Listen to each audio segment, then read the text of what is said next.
వెనుకడికి వేసేది లేదని మన ప్రధానమంత్రి నరేంద్ర మోడీ గారు తెలియజేశారు మనందరూ కూడా.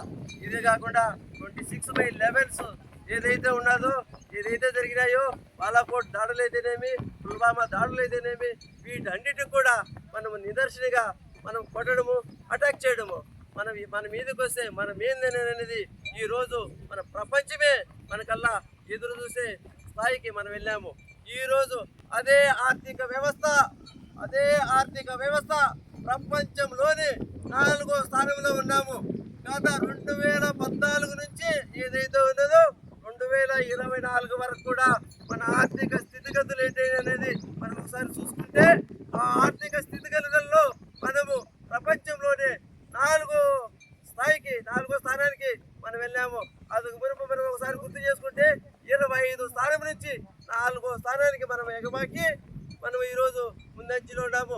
ప్రపంచ ఆర్థిక వ్యవస్థనే ఇవి నిలబడుతున్నారంటే ఆర్థిక నిపుణులు భారతదేశం అనేది లేకపోతే, భారతదేశ ఆర్థిక శాస్త్రవేత్తలు నిపుణులు లేకపోతే ఈ ప్రపంచము ఆర్థిక మనుగడే ఉండదనేది తెలియజేశారు. అదేవిధంగా మనము ఏదైతే ఫోన్పే చేస్తున్నాము, యూపీఐ ఫిక్స్ చేస్తున్నాము, వీటన్నిటి వల్ల ప్రపంచంలోనే యూపీఐ ఐడి ట్రాన్సాక్షన్స్ భారతదేశము మొట్టమొదటి స్థానంలో మనం నిలిచామని ఈ సభాముఖంగా మీ అందరు కూడా తెలియజేస్తున్నాను. ఇంతేకాకుండా మరి ఎన్నో కార్యక్రమాలు మన శ్రీ ప్రధానమంత్రి నరేంద్ర మోదీ గారు చేతులుగా చేశాయి. మనకు అంత టైం లేదు కాబట్టి మన భక్తులు ఉన్నారు, ఇంకా మాట్లాడే విషయాలు చాలా ఉన్నాయి కాబట్టి మీకు తక్కువగానే 120 పథకాల పైసలకు మన సెంట్రల్ గవర్నమెంట్ నుంచి మన పేదలకు అందిస్తున్నది.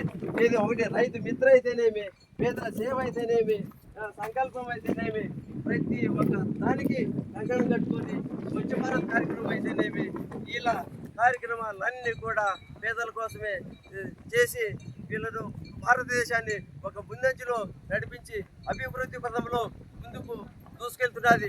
అదేవిధంగా ఆయుధాలు మనం ముఖ్యంగా తీసుకుంటే మనము ఎప్పుడు ఇన్పుట్ తప్ప ఎక్స్పోర్ట్ అనే పదమే ఎరుగని దేశంగా భారతదేశం ఉన్నది. అలాంటి స్థితి నుంచి ఈరోజు మనం ఆయుధాలను $4 బిలియన్ ఎక్స్పోర్ట్స్ అనేది మనం పెంచాము.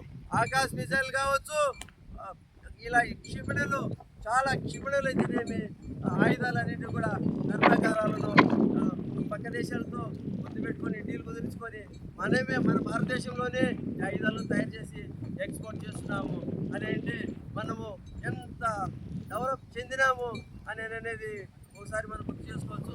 అదేవిధంగా ప్రపంచ దేశాలలో మన వాళ్ళు బయట అబ్రాడుకునే వాళ్ళు చాలామంది ఉంటారు. ఆ రోజు నేను హిందువును అని చెప్పుకుంటే దానికే సిగ్గుపడుతూ ఉండేవాళ్ళు, చాలా దించుకొని పోతూ ఉండేవాళ్ళు. అలాంటి స్థాయి నుంచి ఈరోజు మన సగౌరవంగా నేను హిందువును, నేను శివాజీ బిడ్డ వారసులము, రాముడి వారసులము అని గౌరవంగా తలెత్తుకొని ఇతర దేశాలలో కూడా మనం చెప్పుకునే పరిస్థితి ఉంది. అదేవిధంగా మనం ఇలా 1 కాదు 2 కాదు 200 దేశాలకు పైసలకు మన మిత్రత్వాన్ని చాటి చెప్తున్నాం. ఈ విధంగా చెప్పుకుంటూ పోతే ఇక మరి ఎన్నో ఉన్నాయి, ఎన్నో అభివృద్ధి కార్యక్రమాలు ఉన్నాయి. కాబట్టి టైము మన భక్తులు మాట్లాడాల్సిన లేదు కాక ఈ అవకాశం ఇచ్చిన పెద్దలకు వేదిక మీద ఉన్నందుకు మరొకసారి ధన్యవాదాలు తెలుపుకుంటూ ప్రసంగాన్ని ముగిస్తున్నాను. భారత్ మాతాకి, భారత్ మాతాకి, భారత్ మాతాకి.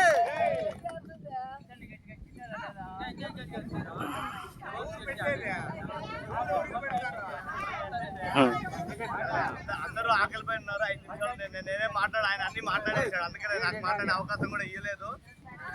కాబట్టి నేనేమి ఎక్కువ చెప్పలేమ్మా. భారతదేశము ఈ 11 ఏళ్ళలో నరేంద్ర మోడీ గారు సుపరిపాలన, పేదల సంక్షేమం వైపు అడుగులు వేయడం జరిగింది. ఎందుకంటే నేను పేదల సంక్షేమం అయితే పేద ప్రజల సంక్షేమం వైపు అడుగులు వేయడం జరిగింది. కాబట్టి అలాగే ముఖ్యంగా మీకు తెలుసుకోవాల్సింది, సూర్య గారి కింద ప్రతి ఒక్కరు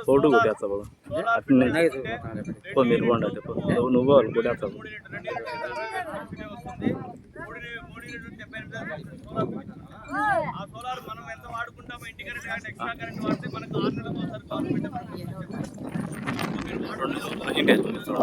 ప్రజెంట్ చేస్తా దీనికి సపరేట్గా ఉన్నది ఇలా 2 నిమిషాలు నేను పిలుచుకో మాట్లాడి కావాలని ప్రజెంట్ చేస్తా ఎక్కువ ముఖ్యంగా మీ ఇంట్లో పిల్లలు ఎవరైనా